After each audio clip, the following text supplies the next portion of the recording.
Hi friends, இன்னைக்கு நம்ம பார்க்க போகிறது ஒரு அழகான 80 சென்ட் தென்னந்தோப்பு. தோப்பு இருக்கும் இடம் இரட்டக்குளத்திலிருந்து தாளக்கோடி வரக்கூடிய ரோட்டில் வீரநாராயண மங்கலத்தில் தான் 80 சென்ட் தென்னந்தோப்பு இருக்குது. தோப்பின் பக்கத்தில் தார் ரோடு பக்கத்தில் ஆறில் எப்போதும் தண்ணி இருக்கும். தோப்பை சுற்றி முள்வேலி போட்டிருக்கு. தென்னை நட்டு கிட்டத்தட்ட 7 வருடம் இருக்கும். தென்னை எல்லாமே நல்ல காய் தரக்கூடியது. தென்னைக்கு இடையே மாமரம் வைத்திருக்காங்க. தென்னையும் மாமரமும் நிற்கக்கூடிய ஒரு அழகான தோப்பு தான் சேலுக்கு வந்திருக்கு.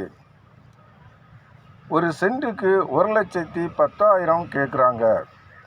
இந்த தோப்பின் பின் சைடில் வயலையும் குறைந்த ரேட்டுக்கு வாங்கலாம். தோப்புக்கு முன்னாடி ஆறு இருப்பதால் தண்ணிக்கு குறை இருக்காது. போக்குவரத்திற்கும் எந்த தடையும் இல்லை. ரோட்டு பக்கத்தில் தோப்பு இருப்பதால் எல்லா வசதியும் கொண்ட இந்த தோப்பை வாங்க விரும்புவோர் கீழே கொடுக்கப்பட்ட நம்பருக்கு கால் பண்ணுங்க. நம்ம சேனலையும் லைக், ஷேர், சப்ஸ்கிரைப் பண்ணுங்க. நீங்கள் சப்ஸ்கிரைப் பண்ணால் நான் போடுற ஒவ்வொரு வீடியோவும் உங்களை வந்து சேரும். Okay friends.